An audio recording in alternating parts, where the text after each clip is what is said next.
అందరికీ మరణాత మరొకమారు మీతో కలిసి దేవుని వాక్యాన్ని పంచుకొనటానికి ప్రభు ఇచ్చిన గొప్ప కృపకై స్తోత్రాలు చెల్లిస్తూ మీ అందరికీ మరొకమారు శుభాలు తెలియజేస్తూ దేవుని వాక్యాన్ని పఠించుకుందాం. దావీదు గారు రాసిన కీర్తన 121వ అధ్యాయము ప్రారంభవచనము 2 వచనాలు చదువుకొని వాక్యాన్ని ధ్యానంలో ప్రవేశిద్దాం. కొండల తట్టు నా కన్నులెత్తుచున్నాను, నాకు సహాయం ఎక్కడి నుండి వచ్చును? యెహోవా వల్లనే నాకు సహాయము కలుగును. ఆయన భూమి ఆకాశములను సృజించినవాడు. చిన్న ప్రార్థన చేసుకుందాం. మమ్మలను మిక్కిలిగా ప్రేమించిన మా ప్రియ పరలోకపు తండ్రి, ఘనమైనటువంటి మా రాజా, మీ అమూల్యమైన పరిశుద్ధమైన పాదములకు వినలేని స్తుతులు స్తోత్రములయ్యా.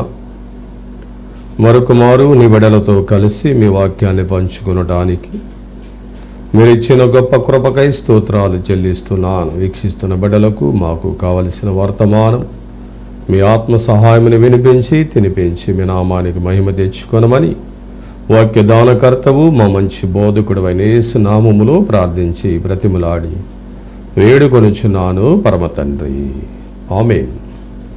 ప్రభునందు ప్రియులారా, కల్వరి నాథుడైన యేసుక్రీస్తు ప్రభువారి యొక్క కృపయు సమాధానములు సదాకాలము మనల్లరకు తోడే నడిపించునుగాక. క్రొత్త విషయములు లేనిదేయి, క్రొత్త మిషను ఎందుకు రావలెను? క్రొత్త విరాగ అన్ని మిషనులు, క్రొత్త విరాగ అన్ని మిషనులు గొప్పగా పెరిగి మేఘంబెక్కును, గొప్పగా పెరిగి మేఘంబెక్కును. మనో విచారము కూడదు నీకు, మహిమ తలంబులే కావలెను. హల్లెలూయా. మరణాత వాక్యాశక్తితో వాక్యము కొరకు ఎదురు చూస్తున్నటువంటి ప్రియులారా, చదవబడినటువంటి దేవుని వాక్య భాగములో దావీదు మహారాజు తన జీవితములో దేవుడు ఎన్నో మేళ్లు చేశాడు అని జ్ఞాపకము చేసుకుంటూ స్తుతించిన కీర్తనలు, యాత్ర కీర్తనలు, దేవుడు సహాయము చేసిన కీర్తనలు, ఇలాగును రాసినటువంటి కీర్తనలో ఒక భాగమును 121వ దావీదు గారి కీర్తన మొదటి 2 వచనాలు మనం జ్ఞాపకం చేసుకున్నప్పుడు అందులో మొట్టమొదటి వచనాన్ని మనం జ్ఞాపకం చేస్తూ ధ్యానిస్తున్నాం. ఇలా కొండల తట్టు నా కన్నులెత్తుచున్నాను, నాకు సహాయము ఎక్కడి నుండి వచ్చునో.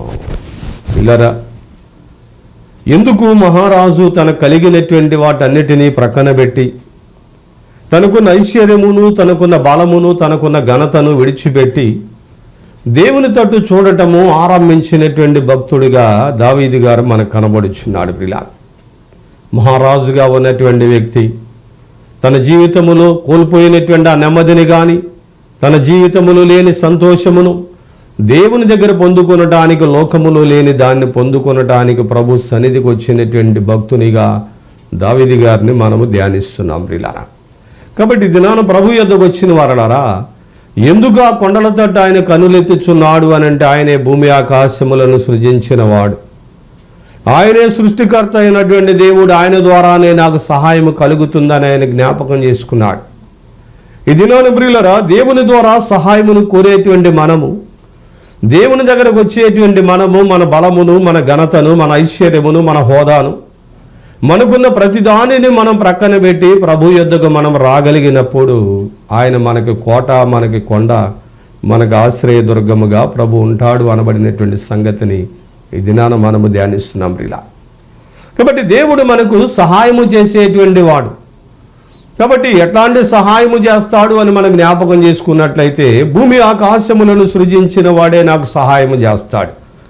అంటే లోకములో చేసేటువంటి సహాయములు, మనుషుల ద్వారా కొన్ని సహాయాలు ఉంటాయి, స్నేహితుల ద్వారా కొన్ని సహాయాలు ఉంటాయి, మిత్రుల ద్వారా సహాయాలు ఉంటాయి. ప్రియులరా, అనేకమైనటువంటి సహాయములు లోకములో మనం పొందుకుంటూ ఉంటాము. కానీ దేవుని సహాయము చాలా గొప్పది ప్రియులారా. కాబట్టి దినాన ఆయన కొండల తట్టు నా కనులెత్తుచున్నాను, నాకు సహాయం ఎక్కడి నుండి వచ్చును? యెహోవా వలననే నాకు సహాయము కలుగును. కాబట్టి అంతటి మహారాజు తనకున్న శ్రమలో, తనకున్న బాధలో, తనకున్న ఇబ్బందులో, తనకున్నటువంటి వ్యాధులలో దేవుని తట్టు చూడటం ఆరంభించాడు గనుక ప్రియులరా, కొన్ని ఒక కొండలను నేను మీ ముందుంచాలని తలస్తున్నాను ప్రియులారా. ఆ కొండలు మనం ఎందుకు జ్ఞాపకం చేసుకోవాలి అనంటే, ఈ కొండ తట్టు చూసినటువంటి మహారాజుకి ఎలా సహాయం దొరికిందో, గ్రంథములో కూడా కొన్ని కొండలెక్కినటువంటి వారికి దేవుడు చేసినటువంటి కొన్ని కార్యములు మనము ధ్యానించబోతున్నాం. ఆదికాండము 8వ అధ్యాయము 4వ వచనాన్ని మనం చూసినట్లయితే ప్రియులారా, దేవుడు నోవాహు గారితో ఓ అద్భుతమైనటువంటి మాటను జ్ఞాపకం చేస్తూ ఉన్నాడు. ఇదిగో, నీవు ఒక క్షితిశారపు మానుతో ఒక ఓడను సిద్ధపరచాలి. అది ఎక్కడ అనంటే ఆ పర్వతం మీదకి ఎక్కాలి నువ్వు. ప్రియులరా, ఎందుకు ఆ పర్వతం మీదకి వెళ్ళాలి అని మనం జ్ఞాపకం చేసుకున్నట్లయితే, ఆ పర్వతము దగ్గర నీకు నీ కుటుంబానికి భద్రత దొరుకుతుంది. ఇల్లరా, అరారాతు పర్వతము అనబడినటువంటి పర్వతం మీద ఆ యొక్క ఓడను నువ్వు సిద్ధపరచాలి. దేవుడు సెలవిచ్చినటువంటి ఆ మాటను బట్టి నోవాహు గారు ఆ పర్వతం మీదకి తీసుకుని వెళ్ళి ఆ మెటీరియల్ అంతా అక్కడ ఓడను సిద్ధపరిచాడు ప్రియులారా. ఆ ఓడ తన కుటుంబాన్ని భద్రపరిచినటువంటి కొండగా అరారాతు పర్వతం మనకు కనబడుచుంది ప్రియులారా. ఈ అరారాతు పర్వతం మీద సిద్ధపరిచినటువంటి ఆ ఓడలో ప్రవేశించినటువంటి వారందరికీ భద్రత దొరికింది. అందరూ భద్రతను విడిచిపెట్టారు. కానీ నోవాహు గారు, నోవాహు కుటుంబము, జంతువులు, పశువులు, పక్షులు, దేవుడు వారికి ఏమిచ్చాడంటే భద్రతనిచ్చాడు ప్రియులారా. ఎవరు సహాయం చేయలేనటువంటి పరిస్థితులు, నీటి మీద నడుస్తూ ఉన్నటువంటి ఆ ఓడ దగ్గర ఎవరు సహాయం చేయనటువంటి పరిస్థితులు దేవుడు వారికి సహాయం చేసి వారిని భద్రపరిచినట్లుగా మనం చూస్తున్నాం. 40 పగళ్ళు 40 రాత్రులు ప్రచండమైనటువంటి వర్షము కురవగా పర్వతము పైన ఉన్నటువంటి ఆ ఓడ నీటి మీద నడిచినట్లుగా మనం చూస్తున్నాం ప్రియులారా. సహాయం చేయడానికి మనుషులు లేరు. ఒకవేళ రావాలన్నా నీటిలో కొట్టుకుని వారికి వచ్చి సహాయము చేయను కూడా చేయలేరు ప్రియులారా. ఇది నాన్న దేవుని యొద్దకు వచ్చినటువంటి మనము మన జీవితాల్లో కూడా అన్ని సహాయములు, అన్ని దారులు మూసుకొని పోయినటువంటి పరిస్థితి కనబడినప్పుడు దేవుడు అంటున్నాడు, నా తట్టు చూడు, నేను నీకు సహాయము చేస్తాను. అందుకే మహారాజు కొండల తట్టు నా కనులెత్తుచున్నాను, నాకు సహాయం దొరుకుతుంది, యెహోవాయే నాకు సహాయం చేస్తాడు. కాబట్టి దేవుని యొద్దకు వచ్చినటువంటి మనము నాకు సహాయం ఎక్కడి నుండి వచ్చును అనబడినటువంటి ఆ మాటకు యెహోవాయే సహాయం చేస్తాడు. వస్తుంది నీకు సహాయం, యెరూషలేము నుండి దేవుడు ఆశీర్వదిస్తున్నాడు. వస్తుంది నీకు సహాయం, నూతన యెరూషలేములో నుండి దేవుడు నీకు సహాయమును అందించబోతున్నాడు. కానీ దేవుని తట్టు మాత్రం సహాయాన్ని నువ్వు కోరుకోలేకపోతున్నావు ప్రియులారా. దినాన దేవుని యొద్దకు వచ్చినటువంటి వారలారా, మొట్టమొదటి కొండ అరారాతు పర్వతము, వారికి భద్రతనిచ్చినటువంటి కొండ ప్రియులారా. ఆ కుటుంబానికి భద్రత ఇచ్చింది, ఆ పక్షులకు, ఆ జీవరాశులకు భద్రత ఇచ్చింది. దినాన దేవుని తట్టు నువ్వు చూసినప్పుడు ఆ పర్వతం వలె, కొండ వలె దేవుడు మనకు తోడై ఉన్నాడని దేవుని సహాయమును నువ్వు కోరినప్పుడు ఎక్కడి నుండి వచ్చిన సహాయం? ఈ భద్రత దేవుని నుండే వచ్చిన ఈ భద్రత ప్రియులారా. కాబట్టి అట్టి భద్రత దేవుడు మనకి ఇస్తానంటున్నాడు. రా నా యొద్దకు, నేను నీకు విశ్రాంతిని కలుగజేస్తాను. ప్రయాసపడి భారము మోసుకుని వచ్చిన వారలారా, నా యొద్దకు రండి, నేను మీకు విశ్రాంతిని ఇస్తాను. కాబట్టి భద్రత లేని వారికి భద్రత, విశ్రాంతి లేని వారికి విశ్రాంతి, సహాయము దొరకనటువంటి వారికి సహాయము. ఎన్ని దారులు మూసుకుని పోయినా నా వలన నీకు సహాయము కలుగును, నీవు జీవించు సంవత్సరములు అధికములగును. ప్రియులారా, సామెతల గ్రంథము 9వ అధ్యాయం 11వ వచనములో సొలొమోను మహారాజు కూడా ఈ మాటను వాడాడు. నా వలన నీకు సహాయము కలుగును, దీర్ఘాయువు కలుగును, నీ జీవించు సంవత్సరములు అధికములగును. కాబట్టి దేవుని వలన మనకు సహాయం కలుగుతుంది. అది ఎలాంటి సహాయం అంటే మనుషులు ఎవ్వరూ చేయలేనటువంటి సహాయం. అది ఎలాంటి సహాయం అని మనకు జ్ఞాపకం చేసుకున్నట్లయితే ప్రియులారా, మనుషుల ద్వారా అందనటువంటి సహాయము. ఎంత ప్రయత్నం చేసినా ఎవ్వరూ కూడా మనకు సహాయం చేయలేనటువంటి ఆ సహాయాన్ని కొన్ని పరిస్థితులు మనం అనుకుంటూ ఉంటాం, ఈ గడ్డు పరిస్థితి నుండి మనల్ని దాటించేవారు ఎవరు లేరు, మనకు సహాయం చేసేటువంటి వారు ఎవరు లేరని నిస్సహాయ స్థితిలో ఉన్నప్పుడు ప్రియులారా, దేవుడు ఖచ్చితంగా వారికి సహాయం చేస్తాడు. దేవుని యందు నిరీక్షణ నుంచి ఆయనను స్తుతించు నా ప్రాణమా, దేవుని యందు నిరీక్షణ నుంచి ఆయనను స్తుతించు నా ప్రాణమా. ఏ అపాయము రాకుండా నిన్ను దివారాత్రులను కాపాడు వాడు, ప్రతి క్షణం నీ పక్షముండు రక్షకుడు, ప్రతి క్షణం నీ పక్షముండు రక్షకుడు, దేవుని యందు నిరీక్షణ నుంచి ఆయనను స్తుతించు నా ప్రాణమా. హల్లెలూయా. మరణాత ప్రియులారా, ఎలాంటి సహాయము దేవుని యందు మనము నిరీక్షణ ఉంచినట్లయితే, ఆయనను మనము స్తుతిస్తూ ఉన్నట్లయితే దేవుడు మనకు సహాయము చేస్తాడు. ఈ అద్భుతమైనటువంటి భద్రత నోవాహు కుమారులకు కోడండ్రులకు దేవుడు అనుగ్రహించాడు.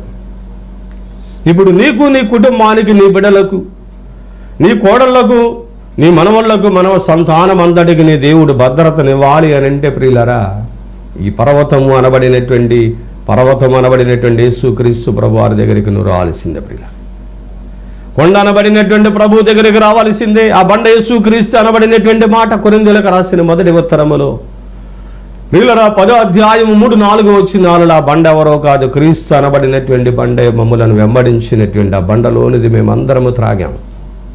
బండ క్రీస్తే, కొండ క్రీస్తయి ఉన్నాడు అని ఆ బండను దగ్గరకు మనం వచ్చినప్పుడు, ఆ కొండ అనబడినటువంటి తండ్రిని మనం ఆరాధిస్తున్నప్పుడు, ఆ కొండలతోటే నేను కనులెత్తుచున్నాను, నాకు సహాయము దొరుకుతుందని చెప్పబడినటువంటి దావీదు గారి వలె కదల్చబడకుండా ఉండేటువంటి ప్రభు అనబడినటువంటి ఆ కొండ దగ్గరకు వస్తే నీకు మొట్టమొదటి కొండ భద్రతనిచ్చేటువంటిదై ఉంది.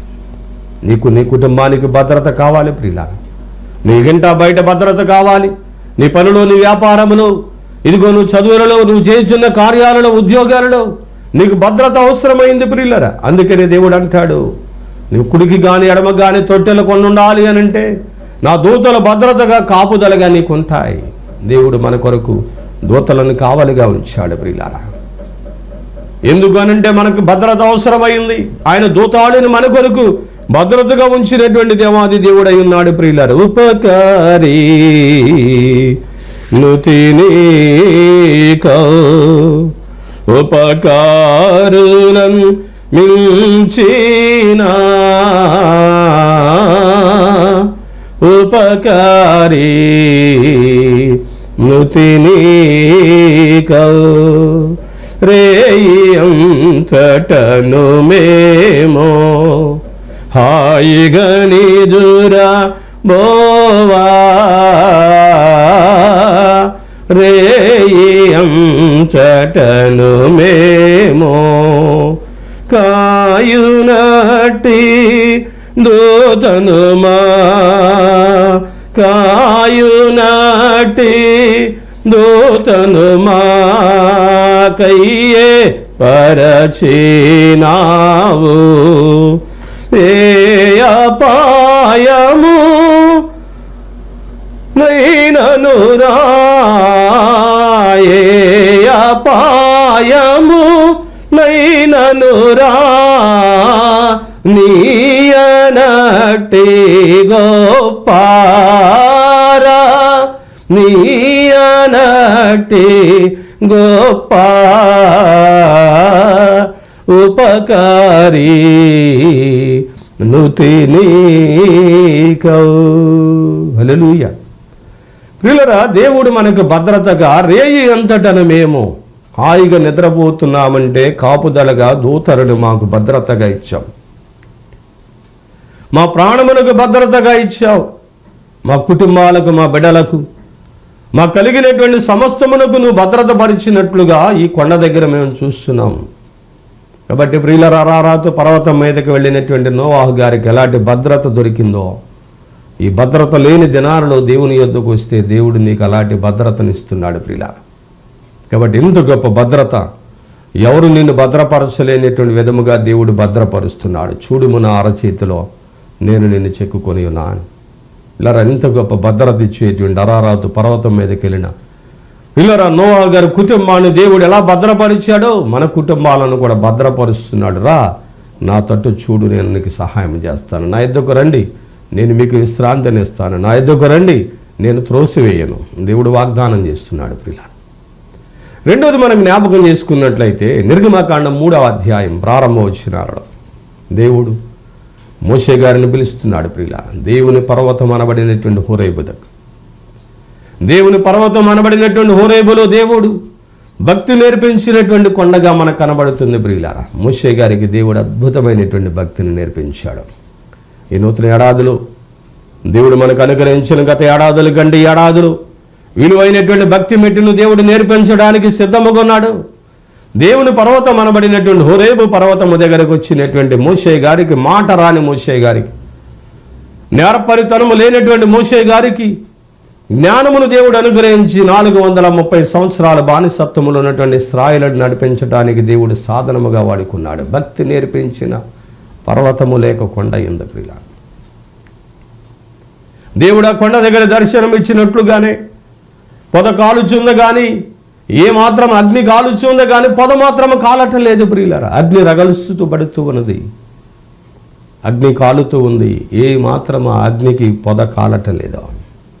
దేవుడు అద్భుతమైన దర్శనాన్ని మోషే గారికి ఇచ్చాడు. ప్రియులారా ఆ దర్శన భావంలో ఐగుప్తులో నీ చుట్టూ కాలిపోయేటువంటి శ్రమలు ఉంటాయి కానీ నువ్వు కాలవ మోషే, ఎలాగో పొద కాలటం లేదు అలాంటి శ్రమలు కలిగి ఐగుప్తులో నీకు కలుగుతాయి, ఇశ్రాయేలులకు కూడా కలిగాయి, నీకు కలుగుతాయి. కానీ ఆ శ్రమ నిన్ను ఏమి చేయదు, నిన్ను కాల్చివేయదు. భయంకరమైన వ్యాధులు వస్తున్నాయి. వ్యాధులు కలిగిన సమయంలో భద్రత కావాలి. ప్రియులారా వ్యాధులు కలిగినటువంటి సమయంలో భక్తి కూడా మనం నేర్చుకోవాలి. భక్తి ఉంటే మనకు భద్రత దేవుడు ఇస్తాడు. ప్రియులారా దేవుని యందు భక్తి కలిగినటువంటి వారికి భద్రతను కూడా దేవుడే కాపుదలగా వస్తున్నాడు. ఈ భయంకరమైన వ్యాధులు కలిగినటువంటి పరిస్థితులలో లోకములో మనం ఉన్నాం. తెగుళ్ళు కలిగినటువంటి పరిస్థితులు, కత్తుల కాలములో, కరువు కాలములో, ఇబ్బందుల కాలములో, వర్షలోభ కాలములలో మనం ఉన్నప్పుడు ప్రియులారా దేవుడు మనల్ని అన్ని కాలములలో కాస్తానికి భద్రత ఇస్తున్నాడు. ఆ కాలములన్నిటినీ జయించే భక్తిని కూడా దేవుడు మనకు అనుగ్రహిస్తున్నాడు. ఈ ప్రతికూలాలన్నిటినీ జయించాలనంటే భక్తి కావాలి. ప్రియులారా భక్తిపరులను శ్రమలు చూసి భక్తిహీనులని అనుకొనవద్దు. భక్తుల శ్రమలకు ముందు బహుమానములు ఉంటాయి. కాబట్టి భయంకరమైనటువంటి వ్యాధి కలిగిన కాలములో ఆ పర్వతం మీదకి వెళ్ళినటువంటి ఆ వ్యక్తి ఏ రీతిగా భద్రపరుచుకున్నాడు తనను, తన కుటుంబాన్ని. అరారాతు పర్వతం మీదకి వెళ్ళినటువంటి నోవాహు గారు. రెండవదిగా భక్తిని మనము నేర్చుకోగలిగినప్పుడు పిల్లరా దేవుడిచ్చేటువంటి కాపుదల భద్రత మనకు ఉంటుంది. భక్తిహీనులు భక్తిపరులు, భక్తిహీనులందరూ నరకములోనికి వెళ్తారు, అవిశ్వాసులందరూ నరకములోనికి వెళ్తారు, భక్తిపరులు విశ్వాసులందరూ దేవుని రాజ్యంలోనికి వెళ్తారు. ప్రియుల కాబట్టి వేరు చేయబడుతున్నాయి. మంచివేంటి చెడ్డవేంటి, గురుగులు గోధుమలు వేరు చేయబడేటువంటి దినాలలో మనం ఉన్నాం. కాబట్టి భక్తి నేర్చుకోవాలి. ప్రియులారా భక్తి చాలా ప్రాముఖ్యమైనటువంటిది. ప్రియులారా ఆచారాలు వేరు, భక్తి వేరు. ఆధ్యాత్మికమైనటువంటి భక్తి మెట్టును మనం అలవాటు చేసుకోవాలి. నీతో పాటు నీ బిడ్డలను భక్తి మెట్టులు నడిపించాలి. ఆచారాలు అవి ఉన్న ఉపయోగం ఉండదు. ప్రియులారా ఆధ్యాత్మికమైనటువంటి భక్తి మెట్టు కావాలి. దేవుని చూసే అనుభవం కావాలి, దేవునితో సహవాసం చేసే అనుభవం కావాలి, దేవునితో మాట్లాడే అనుభవం కావాలి. ప్రియులారా నీవు నీ బిడ్డలకు అట్టి సహవాస అనుభవాన్ని భక్తి మెట్టు ద్వారా నువ్వు నేర్పించగలిగితే ఎందుకు పనికిరాడనుకునేటువంటి మోషే గారితో దేవుడు అద్భుతమైనటువంటి మరి కార్యములను 10 అద్భుతములు ఐగుప్తులో జరిగించి ఇశ్రాయేలుకు విడుదల కలిగించాడు. కాబట్టి నీ జీవితంలో కూడా ఇప్పటి వరకు ఒకవేళ నీ భక్తి మెట్టు ఒకవేళ దేవుని సన్నిధానములోనికి చేర్చబడే భక్తి మెట్టు లేక అవిశ్వాసముతో ఏదో ఆదివారము ఆచారముగా వెళ్ళాలి కాబట్టి వెళ్ళేటువంటి భక్తి మెట్టు అలవాటు కలిగి ఒకవేళ నువ్వు ఉన్నట్లయితే దినాన దేవుని సావుకునిగా నేను మీకు జ్ఞాపకం చేస్తున్నాను. నా పర్వతం మీదకి, దేవుని పర్వతం అనబడినటువంటి హోరేబు కొండ మీదకి పిలిచినటువంటి దేవాది దేవుడు మోషే గారికి భక్తిని నేర్పించి 10 ఆజ్ఞలు సినాయి పర్వతం మీదకి వస్తే ఆయనకి ఇచ్చినట్లుగా మనం చూస్తున్నాం. రీలా కాబట్టి ప్రభు యొద్దకు వచ్చినటువంటి వారలారా భక్తి పరులము అని చెప్పుకొని వచ్చినటువంటి మనలో ఆచారాలు ఉంటే సరిపడదు, కానీ ఆధ్యాత్మికమైన భక్తి మెట్టు కావాలి. శ్రమలో, శోధనలో, కష్టములలో, ఇబ్బందులలో, బాధలలో, దుఃఖములలో ఇతరులను ఓదార్చగలిగినటువంటి భక్తి మెట్టు మనం కలిగి ఉండాలి. ఆ భక్తిని మనం కొనసాగిస్తూ ఉండాలి కడ వరకు. ప్రియులారా కాబట్టి భక్తి నేర్పించినటువంటి కొండ దేవుని పర్వతము అనబడినటువంటిది. మూడోది మనం జ్ఞాపకం చేసుకున్నట్లయితే ప్రియులారా, ఆదికాండం 22వ అధ్యాయములో దేవుడు అబ్రహాము గారితో చెప్తున్నాడు, ఇదిగో నీవు ప్రేమించే సాకుననగా నీకొక్కడై ఉన్నటువంటి కుమారుడు నేను చూపించే పర్వతములలో ఒక దాని మీద నాకు బలిగా అర్పించు, మోరియా పర్వతం. ప్రియులారా, ఈ మోరియా పర్వతము దేవుని కొరకు గుట్టు కలిగి సమర్పణ ఇచ్చినటువంటి అద్భుతమైనటువంటి ఆ కొండ. ప్రియులారా, ఆధ్యాత్మికమైనటువంటి విషయాలు చాలా గుట్టు అవసరం. ప్రియులారా, ధర్మకార్యాలు కూడా గుట్టు అవసరం. కుడి చేతితో చేసిన ధర్మము ఎడం చేయికి తెలియకూడదు ప్రియులారా. కాబట్టి గుట్టు కలిగినటువంటి భక్తి మెట్టు మనం నేర్చుకోవాలి. అబ్రహాము గారి ద్వారా మనం నేర్చుకోవాల్సింది ఏంటి అని అంటే, అబ్రహాము గారు శారమ్మగా చెప్పలేదు, తన కుమారుడు కూడా చెప్పలేదు. అంటే కొన్ని ఆటంకములు వస్తాయి ప్రియులారా, కుటుంబాలలో ఆటంకాలు వస్తాయి, బిడ్డలలో ఆటంకాలు వస్తాయి. వారికి కొన్ని సమాధానములు, కొన్ని విషయాలు వారికి తెలియచేయకుండా కొన్నిటినే దేవుడు వారికి తెలియచేయమన్నది తెలియచేయాలన్నమాట. గుట్టు పెళ్లి కుమార్తె సంఘానికి చాలా అవసరం ప్రియులారా. సంఘంలో ఉన్న విషయాలు బయటకు చెప్పకూడదు, కుటుంబంలో ఉన్న విషయాలు బయటకు చెప్పకూడదు ప్రియులారా.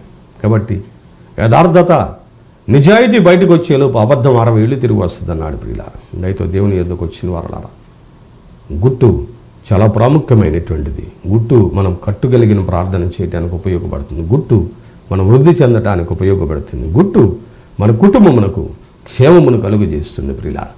కాబట్టి దేవుని యొద్దకు వచ్చిన వారలారా, అబ్రహాము గారు విశ్వాసులకు తండ్రి అని చెప్పబడుతున్నటువంటి అబ్రహాము గారిలో ఉన్నటువంటి అద్భుతమైనటువంటి ఆ గుట్టును మనం జ్ఞాపకం చేసుకున్నట్టయితే మన జీవితాల్లో ఏ గుట్టు కలిగి మనం ఉంటాం ప్రియులారా. ప్రతిదీ ఎవరో ఒకరికి చెప్పాలి మనం, ప్రతి కార్యం ఎవరో ఒకరి ద్వారా సలహా తీసుకొని చేయాలి మనం. దేవుని దగ్గర సలహా, దేవుని దగ్గర సహాయం మనం పొందుకొని మన కార్యాలు జరిగిస్తూ ఉంటే ఎవరి సలహా మనకు అవసరమో ఆ సలహాలు మనం తీసుకుంటూ ఉంటాం ప్రియులారా. కాబట్టి దేవుని సలహా తర్వాత ఏ సలహా అయినా మనం జ్ఞాపకం చేసుకోగలిగినప్పుడు అవన్నీ కూడా దేవుని సలహా ముందు, సహాయం ముందు ఎందుకు పనికిరా ప్రియులారా. కాబట్టి అబ్రహాము గారు దేవుడు చెప్పినటువంటి పని చేయటానికి గుట్టు కలిగి సమర్పించుకున్నాడు తన కుమారుడు. కాబట్టి మనము కూడా గుట్టు కలిగి మన కుటుంబాలను, మన బిడ్డలను, మనము దేవుని కొరకు సమర్పించుకోవాలి. ప్రతి శుక్రవారం క్రీస్తు ప్రభు వారి శిలువ దగ్గరకు వచ్చేటువంటి మనం ప్రియులారా, ఆ కల్వరి కొండ మీద ప్రభు మన కొరకు చేసినటువంటి ఆ త్యాగాన్ని మన జ్ఞాపకం చేసుకుని మనము గుట్టు కలిగి సమర్పించుకోవాలి ప్రియులారా. మనము దేవుని సన్నిధానములో దేవుని చేసినటువంటి ఆ త్యాగాన్ని బట్టి మనము దేవునికి సమర్పించుకోవాలి ప్రియులారా. ఇది చాలా ప్రాముఖ్యమైనటువంటి గుట్టు. నీతో పాటు నీ బిడ్డలను, నీతో పాటు నీ కుటుంబాన్ని దేవుని సన్నిధికి తీసుకుని వెళ్ళి రహస్యమందున చూసి నీ తండ్రికి రహస్యముగా మొరపెట్టమన్నట్లుగా కుటుంబములో కూడా నువ్వు ఈ రకంగా మొరపెట్టడం అలవాటు చేసుకోవాలి ప్రియులారా. అందుని బట్టి దేవుడు నీ కుటుంబానికి భక్తి నేర్పుతాడు, నీ కుటుంబానికి భద్రత ఇస్తాడు, నీ కుటుంబానికి గుట్టిస్తాడు, నీ కుటుంబానికి 4వది మనం చూసినట్లయితే ధన్యతలు ఇస్తాడు. కాబట్టి ధన్యతను దేవుడు ఎలా ఇస్తాడు? మత్తయి సువార్త 5వ అధ్యాయములో మనం చూస్తే ప్రియులారా, 2వ వచనం, ఆత్మ విషయమై దీనులైన వారు ధన్యులో, పరలోక రాజ్యము వారిది. ధన్యతల కొండ. దేవుడు నిన్ను ధన్యకరమైనటువంటి స్థితిలో ఉంచడానికి ఇష్టపడుతున్నాడు ప్రియులారా. మేలుకరమైనటువంటి స్థితిలో నిన్ను ఉంచడానికి ఆయన ఇష్టపడుతున్నాడు. ధన్యుడు దేవా మానవుడు, ధన్యుడు ధన్యుడు దైవజనుడు, ధరణి జనులందరికన్నా అన్యులెంతటి వారైనా అతనికి సాటి రారు. ధన్యుడు దేవా మానవుడు, ధన్యుడు. హల్లెలూయా. మరణాత. పిల్లరా, ఈ ధన్యతల కొండ మీద దేవుడు బోధ నేర్పించాడు. బోధ వినుట ఎలాగో బోధ వినాలో, విన్నప్పుడు వారికి ధన్యతలు ఎలాగొస్తాయో ముంగమూరి దేవదాసాయి గారు దైవజనుడు 1938వ సంవత్సరంలో బైబిల్ మిషన్ స్థాపించడానికి దేవుడు ఈ భూలోకములో దేవుని కన్ను సంచారం చేసినప్పుడు ధన్యుడిగా, దీనుడిగా, దాసుడిగా దైవజనులు కనపడ్డారు ప్రియులారా. కాబట్టి ఆ 38వ సంవత్సరంలో బైబిల్ మిషన్ అందుకున్నటువంటి దైవజనుడు ధన్యుడు, దేవమానవుడు, ధన్యులు. నరులంతటి వారైనా అతనికి సాటి రారు. అద్భుతమైనటువంటి ప్రవచనాలు కలిగినటువంటి ప్రవక్త, స్త్రీని ముట్టుకున్నటువంటి అహర్నిశ బ్రహ్మచారి, దైవజనుడు, బైబిల్ మిషన్ను బయలుపరిచి దేవుడు ఎంతగానో దైవజనుల ద్వారా మిషన్ వ్యాప్తి చెందిస్తూ ఈ దినాల్లో బైబిల్ మిషన్కి ఏమీ లేదనుకున్నటువంటి తరుణములో కోట్ల రూపాయలతో బైబిల్ మిషన్ ఆలయాల నిర్మాణం చేస్తూ కాలేజీలు కట్టిస్తూ అనేకమైనటువంటి వారిని అనేకమైనటువంటి ఆత్మలను దేవుని తోడు తిప్పడానికి వాడుకున్నటువంటి దైవజనుని యొక్క బిడ్డలముగా ఓ ధన్యకరమైనటువంటి స్థితిలో ఉండాలి మీరు కూడా దేవుని సేవకునిగా నేను మీకు జ్ఞాపకం చేస్తున్నాను. ధన్యుడిగా ఉండాలంటే ఆత్మలో దీనత్వం కావాలి. మన దైవజనుడు వలె మనము కూడా దీనత్వాన్ని కలిగి ధన్యకరమైనటువంటి స్థితిలో ఉండి భద్రతను భక్తిని గుట్టును మనము నేర్చుకొని ఈ ఉన్నతమైనటువంటి ఆశీర్వాదం మనం అందుకొని దేవుడిచ్చే సహాయాన్ని మనం పొందుకొని ఇతరులకు అటు సహాయకం మనం చేస్తూ ఆ సహాయం చేసేటువంటి మోక్షలోకాన్ని దేవుడు మనకిస్తాడని తెలియజేస్తూ సిద్ధపడగలిగిన ధన్యత వాక్యం ఇచ్చిన బిడ్డలకు మనందరికీ మెండుగా ఇటుగా ఆశీర్వాదము తోడై నడిపించునుగాక. ఆమేన్. ప్రార్థన చేసుకుందాం. మమ్ములను మిక్కిలిగా ప్రేమించిన మా ప్రియ పరలోకపు తండ్రి, ఘనమైనటువంటి మా దేవా మీకు స్తోత్రాలు. మరొక మారుని బిడ్డలతో కలిసి కొండల తట్టు నా కనులెత్తుచున్నాను, నాకు సహాయం ఎక్కడి నుండి వచ్చును, యెహోవా వలనే నాకు సహాయము దొరుకును అనబడినటువంటి మాటను బట్టి ఆ కొండలు ఎలాగో నాయన ఏ పర్వతము దగ్గరికి వెళ్తే ఎలాంటి సహాయమునిచ్చారో, ఎలాంటి భద్రతను మీరు ఇచ్చారో కొన్నిటిని మాత్రమే మేము ధ్యానం చేసామయ్యి. అలాంటి సహాయము దొరికింది నోవాహు గారి కంటే తనకు తన కుటుంబాన్ని జల ప్రళయములో మునిగిపోకుండా రక్షించేటువంటి సహాయము దొరికిందయ్యా. ఎలాంటి సహాయము దొరికిందని మనం జ్ఞాపకం చేసుకుంటే ప్రియులారా, అట్టి గొప్ప సహాయములను దేవుడి నీ కుటుంబంలో చేయడానికి కూడా ఇష్టపడుతూ ఉన్నాడు. వాక్యమైనటువంటి మీ అందరూ కూడా దేవుని తట్టే మనము చూడగలిగినటువంటి స్థితి నూతన వచనములో కలిగి ఉండి అటు ఆశీర్వాదాలు వాక్యమైన మీరు కూడా పొందుకుని భద్రత నేర్చుకోగలిగినటువంటి స్థితి, భక్తి నేర్చుకోగలిగినటువంటి పరిస్థితి, అలాగూ గుట్టు నేర్చుకోగలిగినటువంటి స్థితి, అలాగూ దేవుడు ధన్యతలు మనం అందుకునేటువంటి స్థితి, దీనత్వాన్ని పొందుకొని ప్రభు రూపాన్ని అద్దుకొని ప్రభు రాకడలు ఎత్తగలిగేటువంటి ధన్యత వాక్యమైన ప్రతి ఒక్క బిడ్డకు అనుగ్రహించమని ఎవరు ఈ అంశంతో ప్రార్థించమని కోరారు వేడారు వారి అంశాలన్నిటికీ నెరవేరిపోయమని బలహీనులను బలపరిచి వాక్యమినుడి ద్వారా విశ్వాసము, స్వస్థత, నెమ్మది, రక్షణ, రాకడ ధన్యత బిడ్డలకు అనుగ్రహించమని వాక్యము ద్వారా మీరు మాతో మాట్లాడారని బిడ్డలకు కావలసిన మార్పు కూడా దయచేయమని మా మంచి బోధకుడిగా భూలోకములో నీకు వచ్చిన రాకడల వరుడుగా రాబోచున్న నా జరేయుడైన యేసు నామములో ప్రార్థించి బ్రతిమలాడి వేడుకొనుచున్నాను పరమ తండ్రి. నా ప్రభువైన యేసుక్రీస్తు ప్రభువారి యొక్క కృప, తండ్రి దేవుని ప్రేమ, ఆదరణకర్తైన పరిశుద్ధాత్మని సహవాసము కాపుదల ప్రార్థించిన అంశానికి ఏకీభించిన బిడ్డలకు జరిగిన ఆరాధనలకును జరగబో ఆరాధనలకును సదాకాలము మీ జయము ఎల్లప్పుడూ తోడై నడిపించును గాక. ఆమేన్. యేసుక్రీస్తు ప్రభువందిన జయమే ఎల్లవారి కౌను, కోరిన ఎల్లవారి కౌను, వేడిన ఎల్లవారి కౌను, నమ్మిన ఎల్లవారి కౌను, యేసు పేరేమి చిక్కుల పైన వేసి కొన్న జయమో జయమని రాసి కొన్న జయమో సద్విలాస్.